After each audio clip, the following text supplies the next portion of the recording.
Welcome to chapter 9 of our story, The Phoenix Within. This is our story where you can become the hero or the heroine by simply using your imagination to be a part of this tale. So, in the 8 chapters so far, we have been following Morgan, our protagonist, who you can create to be whoever you need or want Morgan to be.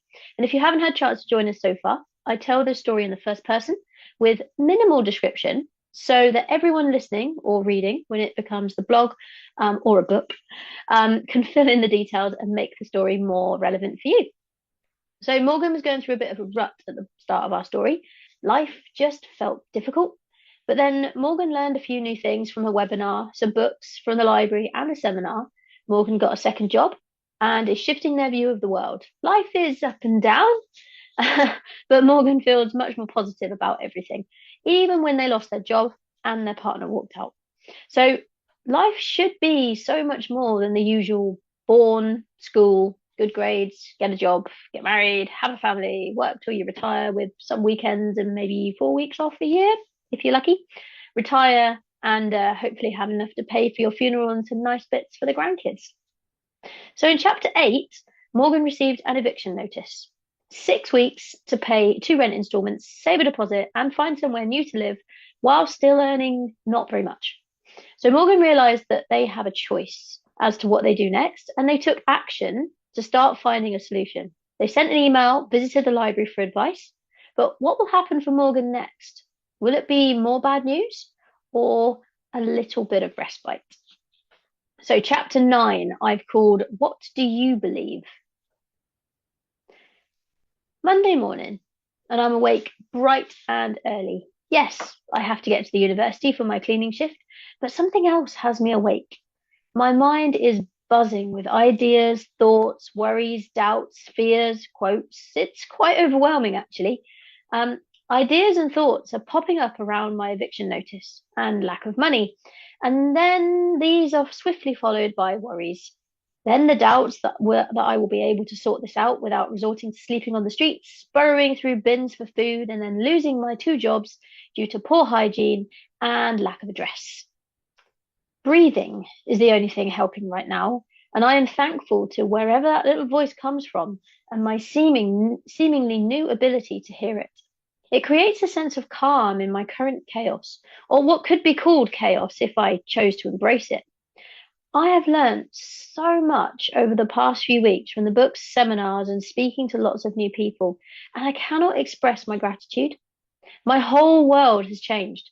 And if all the things I'm reading are true, then it means that everything will continue to change as well. And it is up to me if these changes are what I want or what I don't. It all comes down to what I think about and focus on. Where focus goes, energy flows. I remember reading somewhere.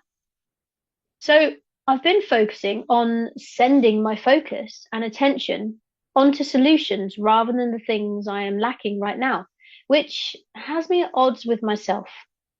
The things I want are so big and so bold. They make me feel excited and nervous when I think about them. But then it feels like there's an opposing side in my head that belittles, judges, criticizes my dreams, tells me I'm unworthy, selfish, and unable to achieve those big things, and that I should simply go down to the benefits office and slum it out like so many others do. I would probably get somewhere to live using my eviction notice as proof. But then the notice states that it is in part due to my not paying my rent consistently. So that could make them think I've just squandered my money. No. Stop that train of thought right now. I don't want to be scrutinized for my spending and judged for the little I earn and the way I live. No, I can sort this out myself. I'm going to get in touch with the person about house sitting, like the old gentleman suggested at the coffee shop. Keep pushing my new venture and keep looking for other roles. Something will come up. I guess I just have to decide what it is that I want to do. I love my role at the coffee shop, being of service to others and all the conversations with people, but the money isn't enough. Cleaning seems to be quite low paid and monotonous, so while it is helping at the moment, it isn't a job for life for me. So what else? I continue pondering this as I get ready for work and start my walk to the university. It's a bright morning, few clouds, but no wind. The birds are chirping happily, and squirrels are darting around the grassy area of the park as I walk through. I watch other people hurrying to work, running or walking their dog, and wonder what they do for a living. I know I don't have the time or money at the moment to pursue some more qualifications, and I think I'm a bit old and experienced to be considered for an apprenticeship. Military isn't something that interests me either. Maybe something where I can be involved in personal development seminars, where I can help to organize, set up, sell tickets, sort the logistics of live speaking events. I wonder if that kind of role needs qualifications. I continue my ponderings once at work and during my shift. I get the hallways and rooms in one section all to myself, avoiding the toilets and the stairs. So nice open spaces with things to look at and ideas to build. At break, I respond to a message from the coffee shop owner asking if I'm free this afternoon to cover. I reply yes and say I will go straight there after my cleaning. Then I get back to work. I also noticed an email from the speaker, but break isn't long enough to have a drink, snack, use the loo, and read an email. Luckily, the second half of my shift goes quickly. I tidy everything up and head out into the park to eat the snacks I also have in my bag and check my email. They start by saying that they can completely relate and then congratulate me for reaching out. Apparently, a lot of people just stay within their own circle of friends and family when a problem arises, rather than seeking advice from somebody who could help them break that cycle. I guess that means the cycle we all seem to live in, where we stay at the level other people think we should be at, rather than reaching for our dreams, daring to chase our goals. The email goes on to invite me to another seminar. This one is Wednesday evening. I think I remember seeing the advert for it on their website in the next town over. The topic is something called praxis. I'll do some research on that later, as that means nothing to me. But they say that it could help me to further understand how my mind works and how my actions are influenced by my mind. That bit sort of makes sense, as it is what I've been reading in the various books recently. I keep reading and then spot the price. It's a fairly small amount in comparison to the main ticket price. They are offering me a substantial discount, but it is still at least 2 weeks worth of food shopping. Underneath the price, the emails goes on to say that they do understand my situation. From their experience, though, it is only the people who pay when they really can't afford to that actually do anything with the information. People who attend free sessions or have no skin in the game very rarely make the changes necessary to get the results they want to see. They're comfortable where they are so far. They're comfortable where they are, so fall back into old habits and stay there. It's like when people get given a terminal diagnosis or told that if they don't change their life, they will die, or they need a life changing or life threatening situation before they'll actually make any changes to their life. People simply won't make changes unless they have a damn good reason. The people who pay to attend with no idea how to cover that cost are the ones that become the success stories that are shared on the website. That is intriguing. Part of me wants to believe it, but also part of me is screaming that they are just saying that as a sales pitch to make me pay for it when they know I can't. It's definitely something to think about. And as I close the email, my friend's name pops into my mind, the friend who invited me to that free webinar where this whole journey seemed to start from. I decide to drop them a message asking if they've heard of this speaker and their event this week, and then start walking to the coffee shop. It isn't until much later that evening that my friend gets back to me. It comes through shortly after I close the shop and I've headed home. They say that they've heard of that speaker and actually have a ticket booked. All the tickets are also fully sold out and sold out very quickly. I wonder why the email said I could still buy one then. I messaged them back telling them about the seminar I went to last week. My friend is very jealous. They missed a ticket for that one by minutes and asked how I managed to get one. I told the truth as per my new habit and elaborated a little about my current circumstances since the webinar. They congratulate me for my proactiveness and ask if I'm going to the seminar on Wednesday. I hesitate. Am I? I don't think there is even enough in my bank account to pay for it. Out of curiosity, I check. Not what I was expecting. I check my emails quickly. No explanation. I look over to the letterbox. There is a sneaky bit of white just visible, so I go get it. It's the last paycheck from my old company. Better late than never. The letter apologizes for the delay and explains that finalizing the finances for the company took a little longer than expected. But because it had been done thoroughly, it means that we are all able to receive outstanding holiday pay and take a share of last month's profits as a thank you for our service. That explains the extra money in my account. The statement shows that I've received nearly double what I was expecting to receive. What a nice surprise. My mind instantly goes back to the speaker's email. I can easily afford to go at the price they have offered. But then another thought pops up. I should give the money I owe to my landlord, or keep it to pay for a deposit on my new place. But then I still can't prove I can pay rent going forward, so what's the point in having a deposit? Ugh. Everything seems to be just so complicated. What decision am I supposed to make in this situation? Everything I've read says that the only decision I need to make is what I want. Every other decision is then dictated by that, because those decisions will get me towards the thing that I want. So again, what do I want?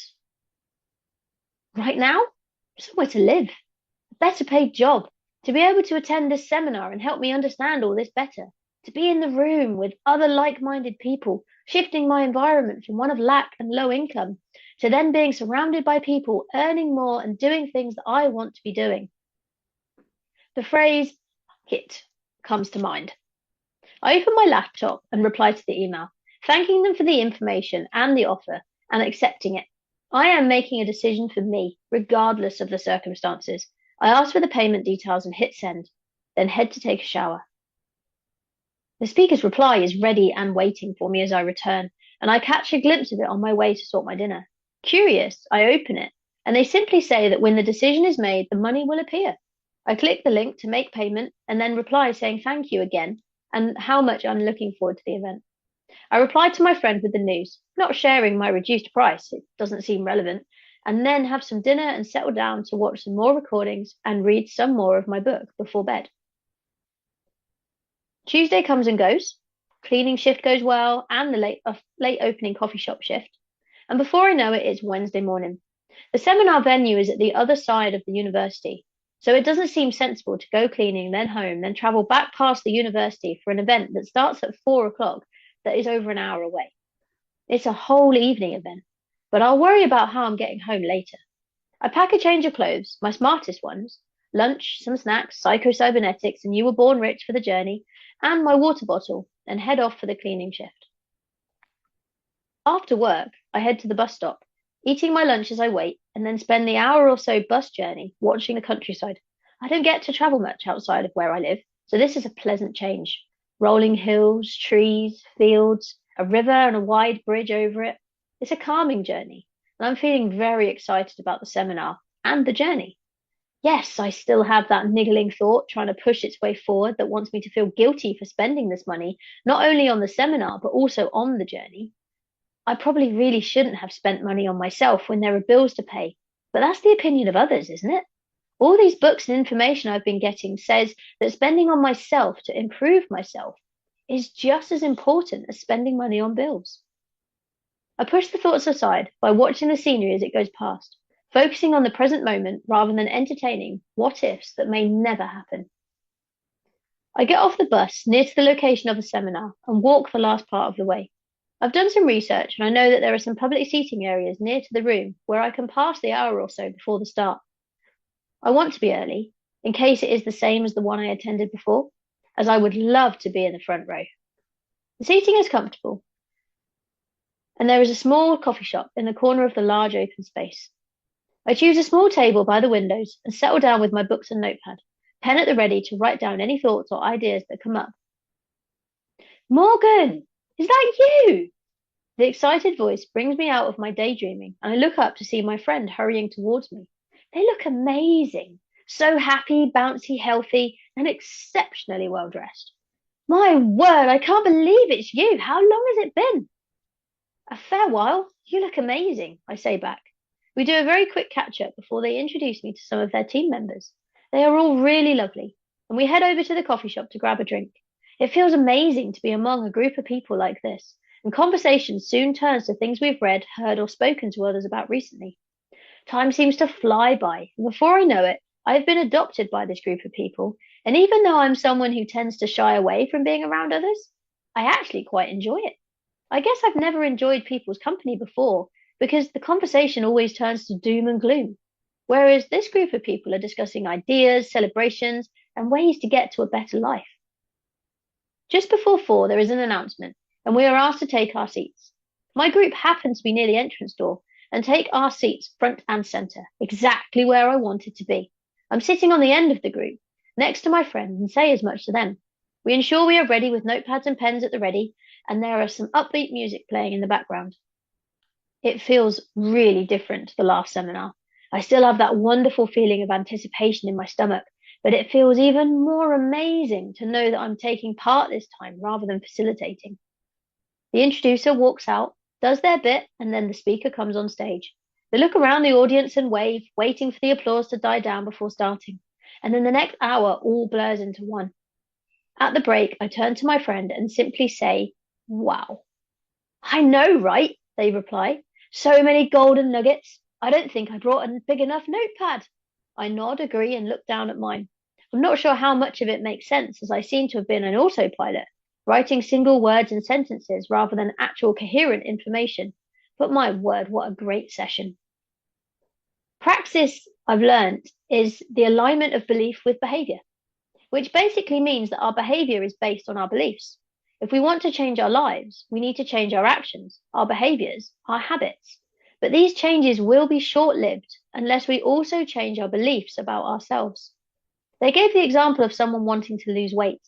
They could do as many diets or exercise regimes as they liked, but if they didn't start believing that they could be and already were at their set weight, they would put any weight they lose right back on. Same with someone trying to quit smoking. They can resist and say no as many times as they like, but unless they start to believe that they are a non-smoker, then they will always be in turmoil with themselves and either start smoking again or start another bad habit to fill its place. A lot of times my mind wandered back to psychocybernetics and everything about the self-image. Praxis seems to be a similar thing. Belief forms part of our self-image. So to change our life, we have to first build a new self-image with new beliefs that override our current one.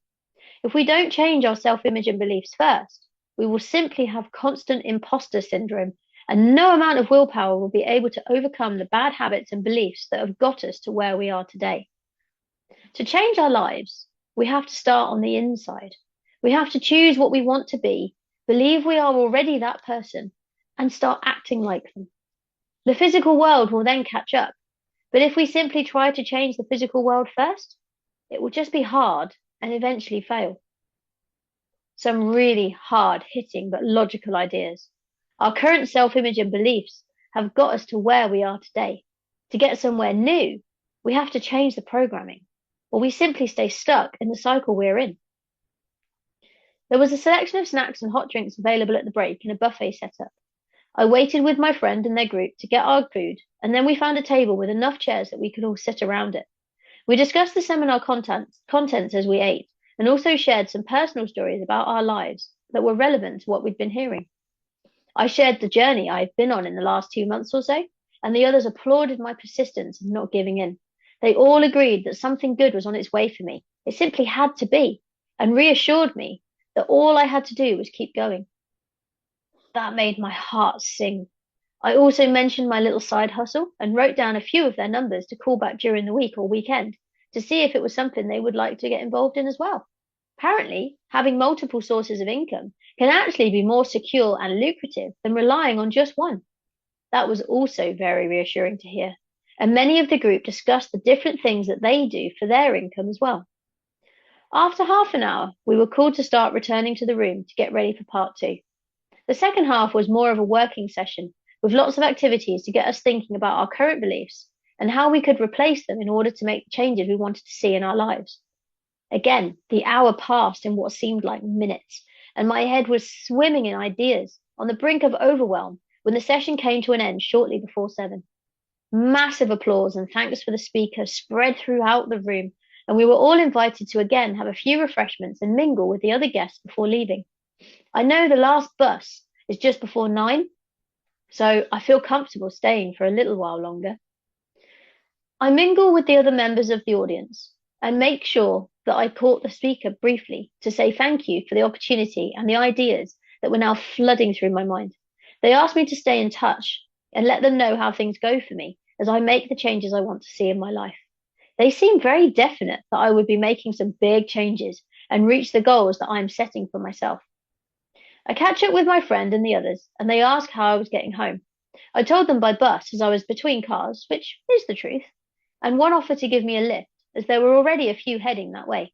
I offered some money for fuel, which they declined, and said that meeting me and hearing my story was enough. I smiled and said that if I could ever help them with anything, then to simply let me know, even as simple as a free coffee if they pop into the shop when I'm working.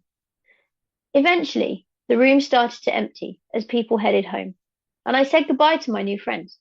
They invited me to stay in touch, and I was invited into their group chat and to get involved with the next webinar. I jump at the chance, then follow my driver out to the car with 2 of the others.